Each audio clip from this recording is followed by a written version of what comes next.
Hello and welcome to Real Chat with Kat, the podcast dedicated to igniting your entrepreneurial spirit and empowering you to conquer new horizons. In this podcast, we chat with inspiring entrepreneurs on their journey to success through some amazingly insightful and expansive conversations.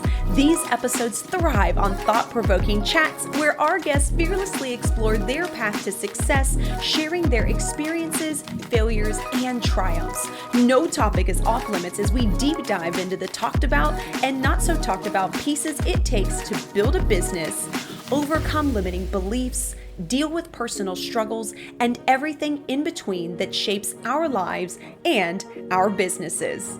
I'm your host, Kat Polsinelli, creator and founder at The Lotus Effect, where we believe that success is not just about strategies and tactics, it's about cultivating a powerful mindset and creating customized business operations that align with you and your true purpose.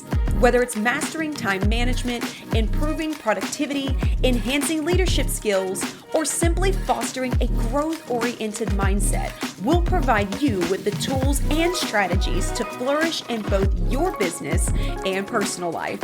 I'm so excited to have you join us today in this episode, so get ready to feel empowered and inspired as we learn together and from one another on how to rise above challenges, break through limitations, and unlock our full potential. Let's dive in.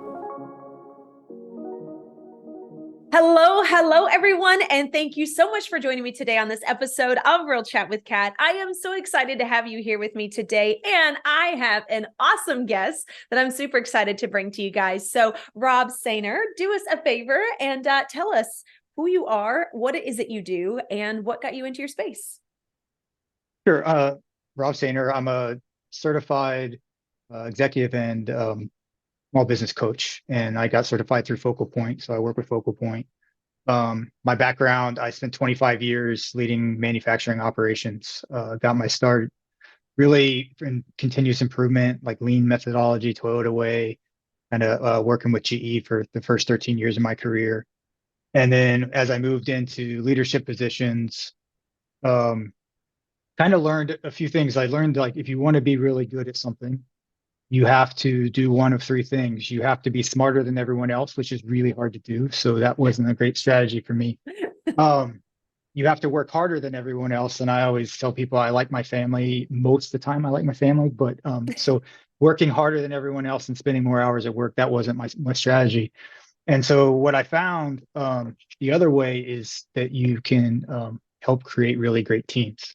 And if you have really great teams, you will, they will help you excel because they will excel. And so even though I'm a natural introvert, that was kind of what I found. And it also happens to go along great with the continuous improvement lean mindset. And so when I put those things together, that's what I did. And so I did that for 25 years. I worked for several companies, helping them turn around or grow their manufacturing operations. And when it became time for me to be thinking about another role, I had been talking to another Focal Point coach named Todd, and he had been trying to get me to coach for a couple of years. And it's just something that's a passion of mine. I've coached my kids in day soccer. I was always a leader, but so a coach is something that I identify with, and it just seemed like a great point for my career, and that's led me here.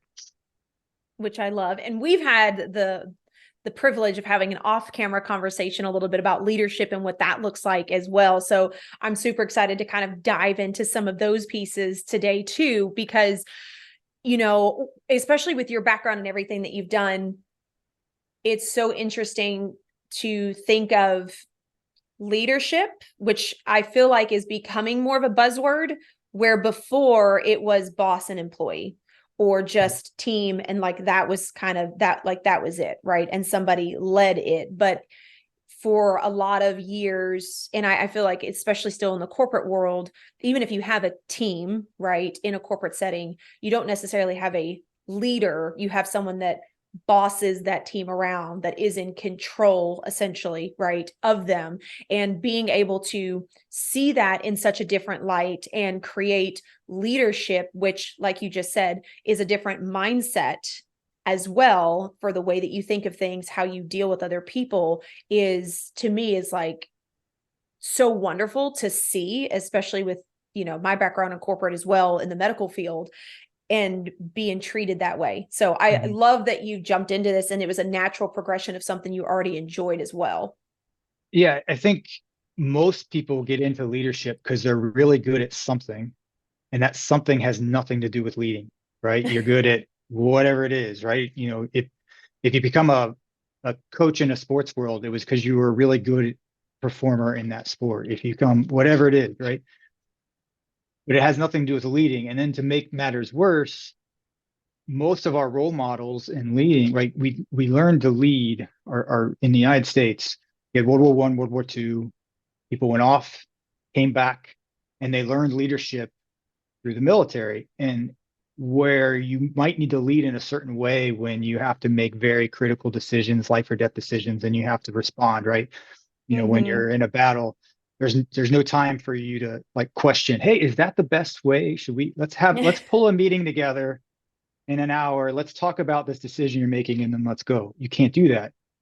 But in a business setting where you've got a lot of people out there and you're trying to organize and you're trying to come up with the best long-term strategy, it's not necessarily the most effective strategy. There are places for that kind of command and control strategy, but Mm-hmm. overall for the long-term growth, I can't, if you want your business to scale, at some point you will have to let go of that strategy. And so yeah, it's kind of I love the way we're moving now, right? Culture is being talked about even more nowadays than it used to be. Yeah. Leadership strategy is taught, right?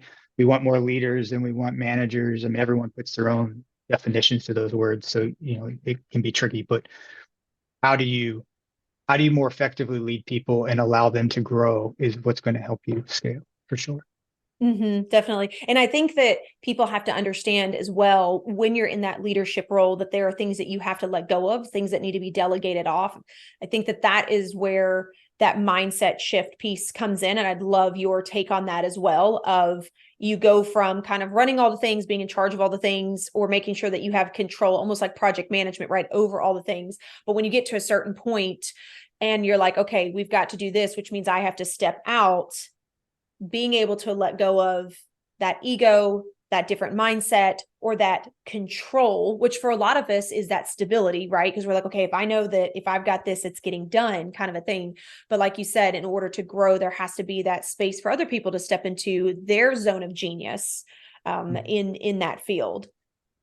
Yeah, I mean, if you go to a party or you go to a networking event or whatever, and if you walk around enough, you are going to run into a leader who's going to be talking about how they just went on vacation and they were on their phone their whole time, or they're answering emails, or they can't go out on a date with someone because they got to answer emails, right? Like their whole life is Mm-hmm. interrupted. They can't make the game because they got to be on a phone call or go to a game. I have children. I know you have children. If you go to a sporting event or a recital or whatever your children are into, you're going to look around and you're going to see people on their phone, right? Like who are Yeah. they talking to, right? You're there. And so why is that? Then you start digging in and you find out one, typically they're very specific. People will you need to do things my way. I was successful doing it this way, so I need to make sure all my team does it this way. Mm-hmm. And whenever someone brings them a problem, they solve it for them.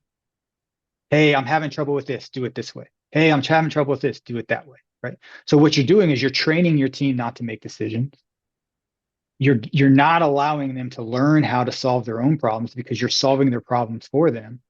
And then you get upset because every time they have a problem, they're calling you to say, hey, what do you want me to do? Because they're not allowed to think on their own, but you're mad at them for not thinking alone. Well, you have to develop systems and processes to develop that in your teams, right? You have to have a system that says, no, when someone comes to you and says, I'm having this problem, what should I do? Your first question to me has to be, well, what have you done so far? What do you think you should do? Right? Mm. What ideas have you already generated? Right. And so if you have that, now that makes the person start to think. And now, if they know every time they're going to come to you, you're going to ask them, hey, what have you thought about? They're hopefully at the very least, they're going to learn, I better come with some ideas. And sometimes they might just be like, I'm not going to go to you. He's just going to ask me what I want to do and tell me to go do it. And then they go do it. And guess what? Now you can go to your kid's event and not have to answer the phone because they can take care of that thing. Yeah. Oh, I love that too. Like that is so beautifully put. And what's so funny is when you were talking about not giving the answers right off the rip, right? Like a lot of us do. My immediate thought was, you should so be doing that with your family as well. Right. Like we were talking about kids, and my boys are 19 and 15. And that was something that, especially over the last couple of years, I really have realized is, while I come at a standpoint from like, I just want to help them so that they'll make good choices, I also had to remember that I am not teaching them to think on their own, which you're so right. This happens in business all the time. We hire these great people that are like, I can do all these things. And then because they don't do it in the way that we are used to seeing it, we're like, no, that's not right. Or you should change this, or this needs to be done, versus being able to be open. And I found that was the same way with my kids as well, was I had to start learning to ask those questions. So when my kids would come to me and be like, Mom, what am I supposed to do? I'm like, what do you think you should do? What have you tried to do? Well, I don't know. Okay, well, let's think about it for a second, because I was for the longest time so quick to be like, this is how you handle it. This is what you want to do. You want to reach out to this person. And I'm like, I am not teaching them independent skills, right? And that's essentially what you want with a team that is running things for you, is you want them to have the dependency because they love the team and the value that they get to bring to the team and where they get to grow. And you also want someone on your team that is fully able to be independent to take care of those things. So like you said, you can enjoy things with your family or your kids or your spouse or whatever the case may be. You're in vacation time. Oh my goodness, that drives me crazy when people don't enjoy their vacation time and they post all these pictures about, I got this done while I was on vacation. Why? That's the whole point of vacation, is to separate from work, not bring it with you. Yeah, it's a failure of leadership. Okay. And I mean, there's going to come times where there's something is really critical and you can have a 5-minute conversation while you're on vacation. It doesn't interrupt it, just to be clear. But if you're on the phone all the time, it's a failure of leadership because you haven't developed your team to be able to handle those issues while you're not there. And to your point about parent, absolutely. I wish I was better at it, right? Because I think it's harder to apply to my kids than it is to anybody else. But when I was growing up, you woke up, you went outside, and you were like, my parents were like, be home for dinner or you're in trouble. And so you just ran off, you ate lunch wherever you were at. Hopefully someone else's parents would throw you some scraps of food, you'd eat, right?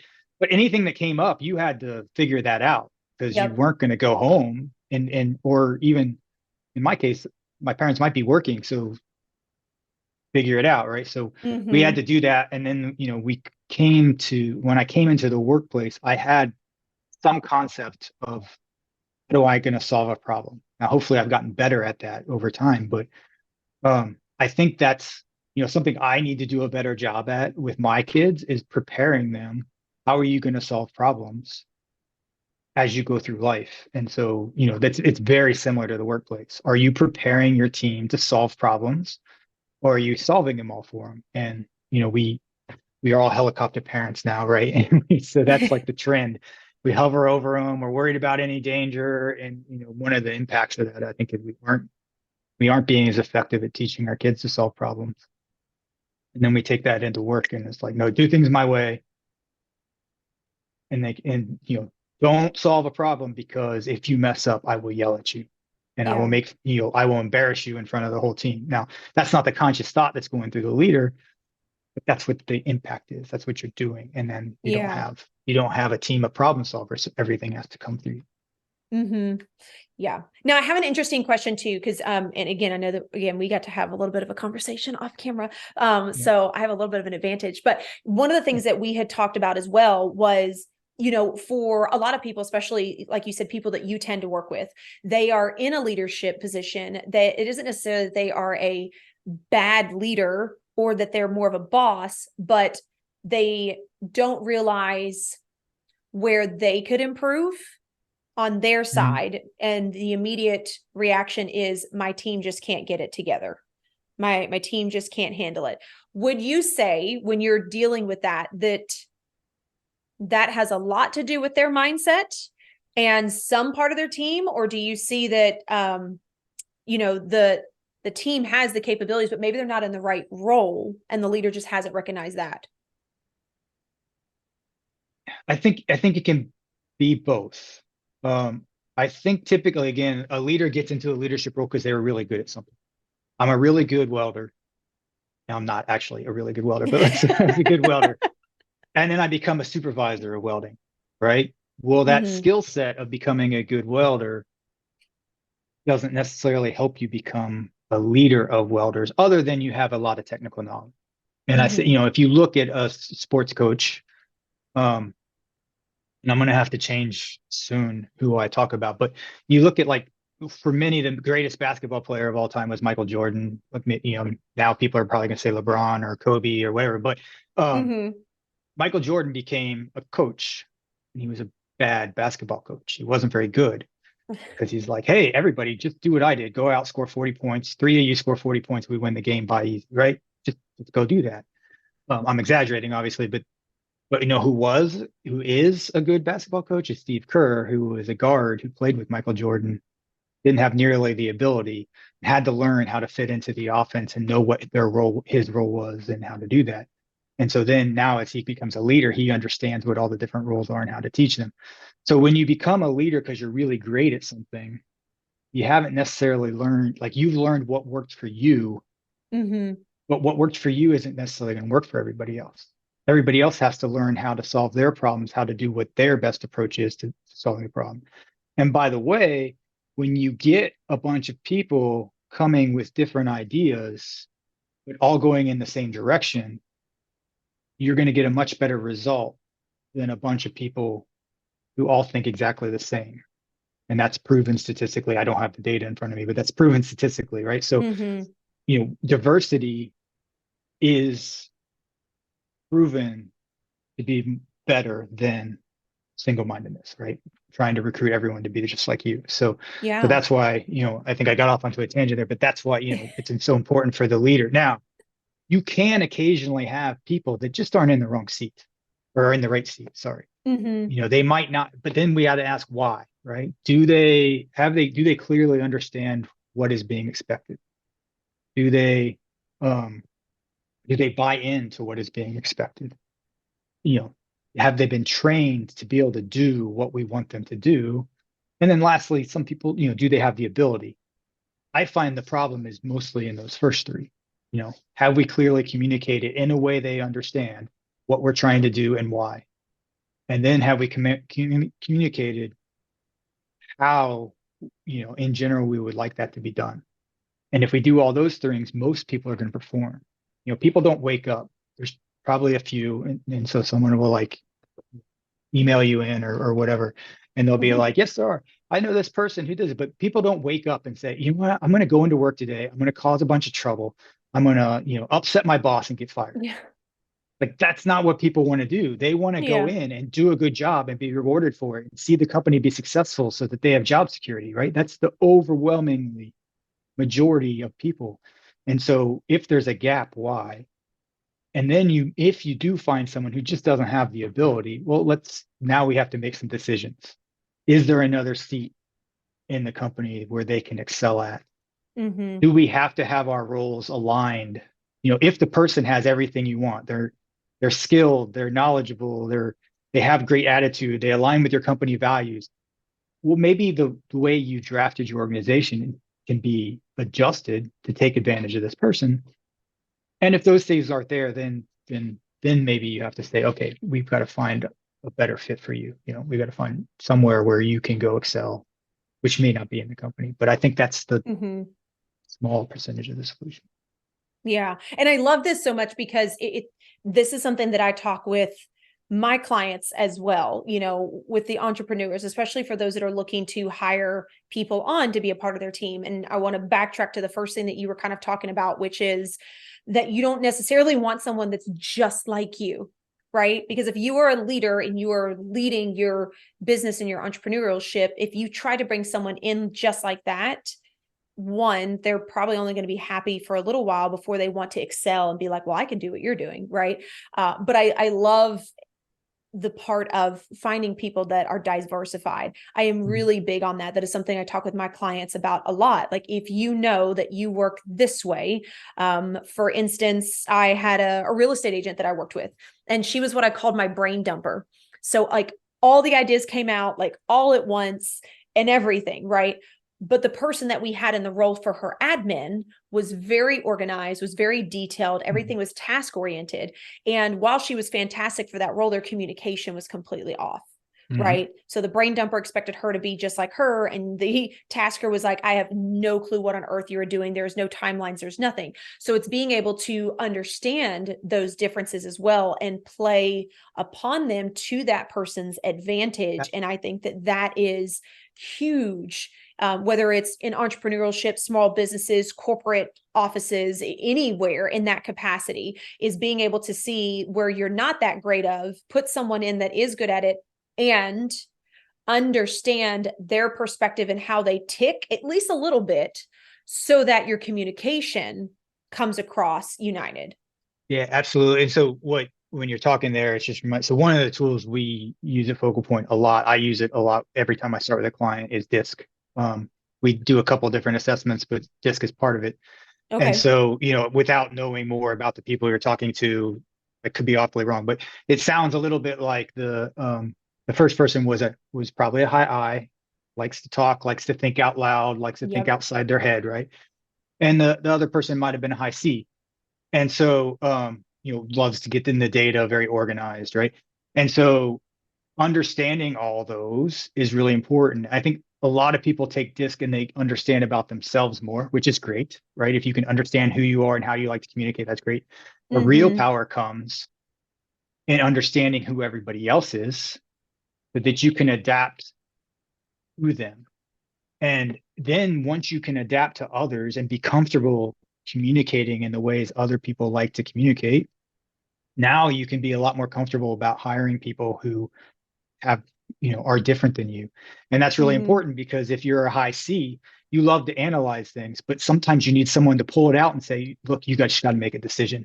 You can't Yeah. stare at the numbers. They're not going to change. At some point, you got to make a decision, right? Or, you might have a high D who you're going to have to at some point say, hey, um, you got to stop. We can't just change every 5 seconds because you think that's going to make us better. You've got to, whoa, let's give it a little time here so we can hone in on it, right?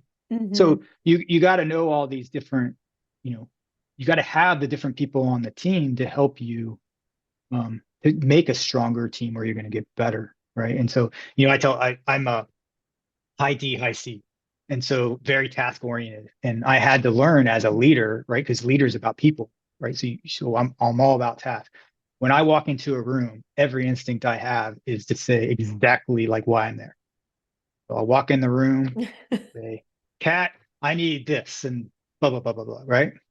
Most people on the planet want you to start with, hey, how are you doing? How was your weekend? Or how's the family going, right? Yep. And so you have to learn as a leader who likes what, because if I had an employee, I needed to talk about her family for like 15-20 minutes before I could get into anything, but that was fine, right? We built a relationship. She wanted to have that was important to her. It was part of the trust building process, right? And so then we would get into what we needed to do. Then I had another employee, and like he was the opposite. I would come in there and say, hey, what's going on with this? What have you thought about that? How are we going to do that? Okay, now how's your family? It's just opposite, right? And so, someone like me, if you walk into my office, I'm going to be thinking, until you tell me why you're there, I'm thinking, why are you? So it's hard for me to connect Mm-hmm. and say, yeah, my family's good, your family's good, why are you here, right? Which you have to learn to adapt to the other people. And I know I'm weird, so I adapt in that way and then figured out around it. But I think it's important, right? Yeah, it's super important. And I love that DISC is what you guys focus on. So I learned about DISC back when I started in real estate. That was one of the things that they focused on. And it was a way for you to be able to mirror and match the person that you were talking to. Yeah. And I like wholeheartedly was like, ooh. And what I found was really interesting was depending on the role that I was in, your DISC could slightly change. Hmm. So I naturally am a DI. but my Okay. S and my C are actually very close to my D and I. So I can flip very easily depending on what is needed for me. However, for a really long time, especially when I was in the medical field and I ran the administration area, I was very much like you're saying, like I was just like, okay, this is what we're doing. This is how we're doing it. This is how I'm training you. I need you to go do this, this, and that. Right. And I did have to learn, same thing. I did have to learn that like you have to conversate with people occasionally. Yeah. And then tell them to do things, because we see it as I'm just asking you to get it done because I'm ready to move on to the next thing. Where what I found out with me, especially working in the medical field with a lot of women, was I was coming across as very rude. I was come Mhm. across as very egotistical. And I'm like, that is not what I was doing at all. But I didn't Yeah. realize that there was that disconnect. So I love that you bring that up. What is it? Tony Robbins does DISC Okay. as well. And that is always, I've used that one before. The company I was with had something slightly different, but for anyone else that's out there that's interested in trying to figure that out, that might be a really interesting one to check out. So it's kind of like similar, but not as in depth to like Enneagrams and all of that stuff. So in case anyone is like, what in the heck are you guys even talking about?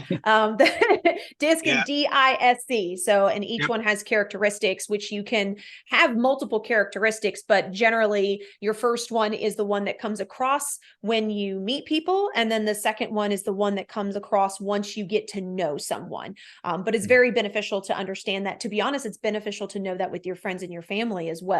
Learning that with my kids and how to conversate in that direction helped a lot with that too, because then I realized that my one that was a little bit more emotional at one period in his life, like I couldn't come across as a hard D, because when I did, it completely broke him down. Mhm. So understanding that outside of your corporate life or your business life is, I to me, business and personal completely entangle. And if you learn how to be authentically you, then you notice so many overlapping aspects of both that you really can use in both parts of your life. Yeah, absolutely. So I love all the assessments, by the way. That's the high C in me. I love them all. The Myers-Briggs or MBTI, like I've done the Enneagram. I'm not as familiar with it. The one reason that I like DISC and the coaches I work with like DISC is it is adaptable. You actually can change your DISC profile over time a little bit. Mm-hmm. You can adapt to others. Where your Myers-Briggs, once you're a teenager, that's you. It's a personality thing. I think that's the same as the Enneagram. Someone will correct me, I'm sure, if I'm I wrong, believe but it's so. pretty much that's you.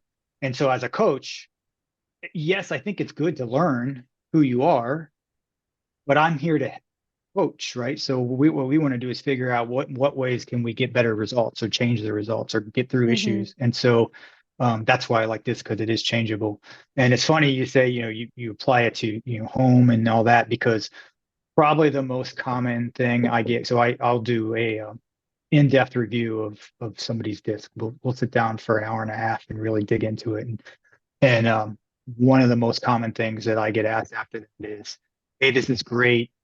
Can you do one of these for my spouse?" Because once they start to Oh, understand their communication style, right, then then they want to know, okay, what's my spouse's communication style? How do we communicate better? So any relationship is going to work better if you communicate better, right? That's what having a successful relationship is about. And so as you yeah. can understand people, I know I've taken some of the assessments home and I've shown them to my wife and I've said, see, I'm not weird. Must be other people like me, right? Because they have a whole section on it. So it just I love helps that. facilitate that. It does. It does. And it's so funny that you say that too, because my husband and I actually did that because he's in IT management. Yeah. So he's C, but it's funny because for when he's in business, it's more that way, but the D still comes out and he's like, no, I'm more of Okay. a like an SC. And I'm like, but when he's doing his project management, it flips. And it's like he understands where that role is. And so that's where it takes precedent, which is really interesting to see. And I do the same thing. I just didn't realize that that was what I was doing. But I Yeah. And love the different tests. if you're a DI and he's an SC, and I didn't get if that's what he was, because but if that's the case, you guys are having a discussion about what you want to do. And typically a DI, you're like, this is where I want to go. Boom. You're making an answer, you're making a decision and you're off and you're running. And if he, particularly if his high S, if he has a high S, I think you might have said he's a higher C, but they like steadiness. So they really want to understand why we're changing or doing something. And when you're talking with a high S and you pressure them, because I'm a high D too, like my wife is high S. So, hey, let's make a decision. Let's go, let's go, let's go. They'll just say, okay, or they'll just, right, they'll give you but that's not their answer. Yeah. They're going to go off and they're going to think about it. And then they're going to come back and they're going to give you their answer. And they need time to do that because that's how their brain works. When you pressure a high S or C to give you an answer right away, you're getting not a good answer from them and an answer they're not committed to. So you have to be, so we've learned, like, I will say, all right, hey, let's do this. And then I'll come back and I'll say, okay, so a week ago, we talked about this. Are you good? Are we ready to go? And then, then we go, right? Because it's just different styles where. Yeah. Yeah. And I love it too, because it all circles back into, like, even when you talk about leadership, even when you talk about understanding people, a lot of it still comes back to communication as well.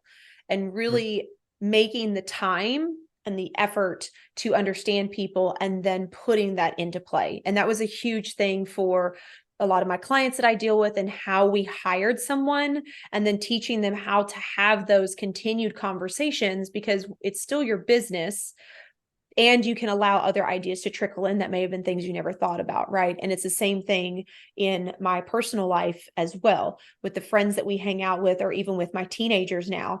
I'm learning to communicate in a way that matches up to the other person, just makes things flow so much better, so much easier. And the miscommunication doesn't happen as much. Or if it does, there's space for that, because you're learning to ask certain questions to understand that perspective, versus what a lot of people tend to do is, this is my perspective, this is how you should see it, I don't understand why you don't get it. Yeah. And just kind of relating that back, what I often advise leaders to do, we get to a leadership role and we're like, oh, great, we get to sit at the head of the table. We get to, right, we get to set the agenda. We get to kick the meeting off, right? It's ours. And what I often invite leaders to do is, yeah, you're still going to set the agenda for the meeting, but sit in the middle of the table. Have somebody else lead the meeting, right? You don't need to be talking the whole time. If you're talking the whole time, what everyone is finding out in that room is what you know. Well, if you're a leader, why do you need to find out what you know? You hope you already know what you know. Right? It's what's in your head. So as you're being a leader, what you really need to find out is what everybody else knows, because that's how you can become effective. And so if you're standing in front of the room, you're doing the talking, then guess what's happening? People are asking you questions. And if people are asking you questions, then you're answering the question. So you're finding out more about what you know. Doesn't necessarily mean that they're learning it, because depending on how you're answering it and communicating, some are learning and some are not learning it. But you're learning that you know something, right? But if as a leader, you let someone else lead that meeting, right? You could rotate it through your team. You can have somebody who does it, who's just organized, right? Who can keep us on time and everything. Now, when people are talking, you're asking questions. Hey, what was your thought process here? Why did you do that? That's interesting. Looks like you're having great results. How did you get there? How can we copy that, right? Looks like you're having some struggles here. What's going on? Anyone else have any ideas on how we can get better? Now you're asking the questions and the team is answering. So now you're finding out what they know. And you're also getting ideas. And you're also allowing other people to talk without having to worry about interrupting. So I think that's really critical to how we lead. We don't have to lead from the front, right? We can lead from within the team and let them shine. Ooh, I really like that. That is a really neat perspective, and I never thought about that, about letting other people lead just to get the different perspective. That's super. Ooh, I'm using that one. That's coming. That's well, and you're a high D, I'm a high D. If you look at executive teams, they're weighted a little bit more high D, which means we like to control. We like to be out in front.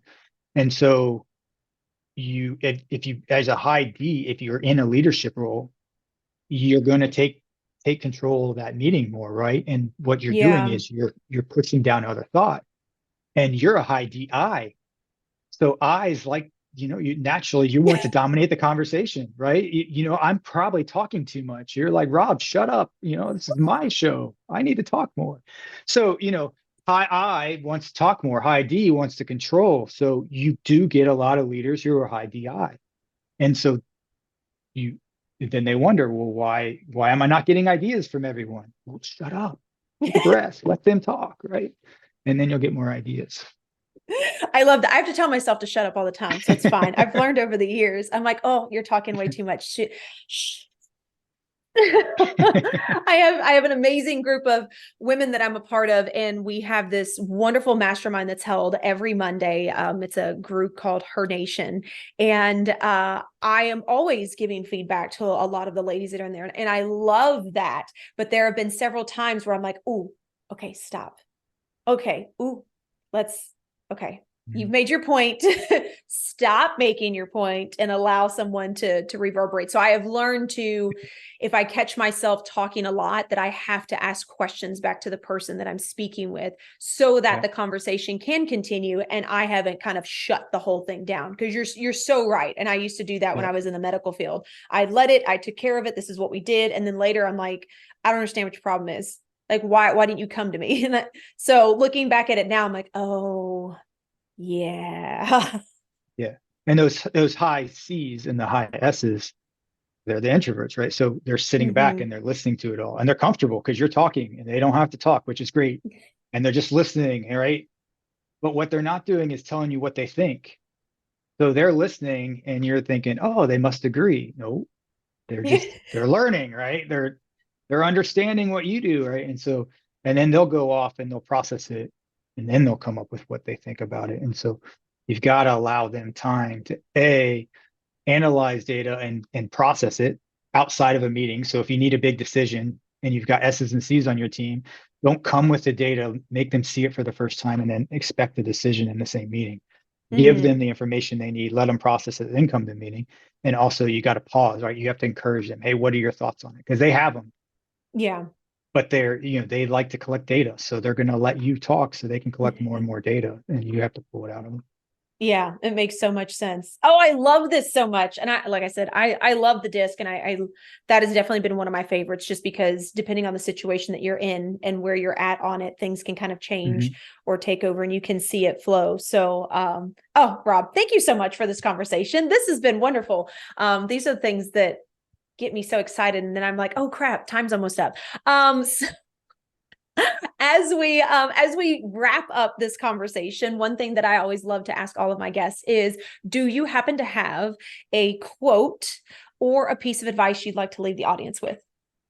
Um, I should have a piece of that. I have a famous quote, or favorite quote, but I'm not going to use it here.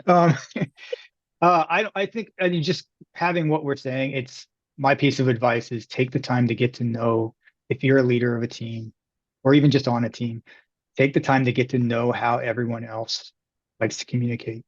If you can do disc profiles for people, that's great because it gives you a report to do it. But understanding how everyone else likes to communicate and what they're good at and what they're not allows you to position people in the team to do their best, and that's going to give you the best result. So, Mm-hmm. and then as a leader, instead of giving you a quote, I'm going to tell you, be quiet, let your team talk. Perfect advice. Don't worry. There's plenty of us that need to hear that. Rob, thank you so much for that. And I love that. That's definitely something to focus on, to remember. And again, across the board, right? Business and personal, that can be so powerful in your life and well-rounded things. So tell everybody then, how can they follow you, connect with you? How can they be in your world? Sure. You can find me on LinkedIn. There's not too many Robert Soehners out there. It's Soehner. It's a weird name. So you can find me on LinkedIn. You can email me at rsoehner, again, rsoehner at focalpointcoaching.com. Wonderful. Thank you so much, Rob. And of course, we'll have all that information in the show notes. It'll be super easy for you guys to find him, connect with him, and be a part of his world. So, Rob, again, thank you so much for this conversation, especially on leadership and everything. Yeah, thank you for having me on. Yeah, you are so welcome. And to everybody else out there, I hope you were taking notes. I know that there's so many of us, whether you're in the entrepreneurial world or you're in corporate, you're in small business, or honestly just trying to run a family, leadership and understanding other people's perspectives and the way that they come across and how they communicate is so important. And I promise you, it was a game changer, not only in my business, but in my personal life as well, especially with my kids and the ways that they've changed over the years of starting to understand how they need to be spoken to. So, I hope that you guys got tons of information from this one. And don't forget, until next time, do one thing positive for someone each and every day and see the difference that it makes in your life. So until next time, have a fantastic day.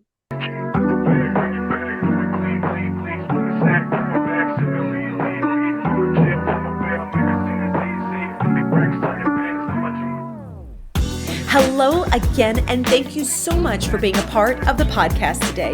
If you enjoyed this episode and it brought tons of value, we ask that you please share, like, and subscribe. Your support means the world to us and helps us to reach even more inspiring entrepreneurs who can benefit from these powerful conversations. If you haven't already, be sure to leave a review on your favorite podcast platform, as this feedback is an amazing gift that fuels our growth and helps us to continually improve this podcast. Looking for an extra dose of inspiration and empowerment? Then be sure to connect with me on social media. You can find me at The Lotus Effect, where I share valuable resources and tips while sharing my own journey of being an entrepreneur. And if you're interested in learning more about my coaching programs and services, be sure to check out my website at the-lotus-effect.com. Once again, thank you so much for being a part of Real Chat with Kat. Your presence and support makes all the difference. Remember, whether you find yourself in the depths of the mud or on the path of growth, we all have a unique journey. And just like the lotus, some of us start in the dirtiest of mud, yet as we rise and grow, we blossom into something beautiful, unique, and truly one of a kind. To all of my visionaries out there, keep rising and growing as you create your own Lotus Effect.